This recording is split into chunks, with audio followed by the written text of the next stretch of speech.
quase uma década está sendo discutido entre autoridades públicas e Conselho Municipal de Patrimônio o processo de tombamento do núcleo histórico urbano de Ponte Nova pelo valor cultural, histórico, urbanístico, arquitetônico e estilístico da região central da cidade. Na semana passada, aconteceu uma audiência pública na Escola Municipal Dr. Otávio Soares, em que participaram proprietários de imóveis, comerciantes e representantes de associações. Na avaliação do secretário municipal de Cultura e Turismo, a audiência teve saldo positivo, apesar de alguns posicionamentos contrários e outros a favor. Se a gente pode fazer um balanço da audiência é de que foi positiva, né? Houve a participação muito grande de moradores.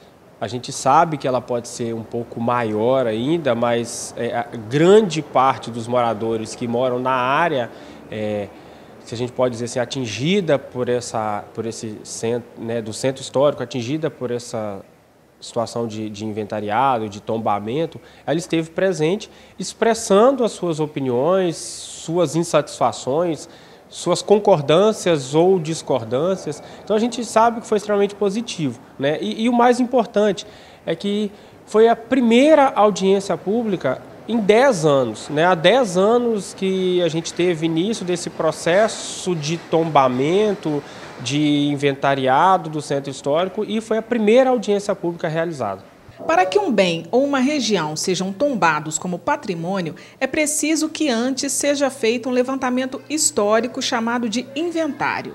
Em Ponte Nova, alguns imóveis da região do Centro Histórico já foram inventariados, como é o caso da Igreja Matriz de São Sebastião, construção relevante de interesse cultural e artístico que marcou uma nova fase de ocupação na região. Entre inventariado e tombamento há um certo tempo, né? Na verdade, o inventariado a grosso modo, é como se fosse assim, um primeiro momento você faz esse inventariado, faz esse levantamento e leva a discussão adiante para ver a real necessidade de tombamento ou não e dos graus de tombamento, que tem esse detalhe também.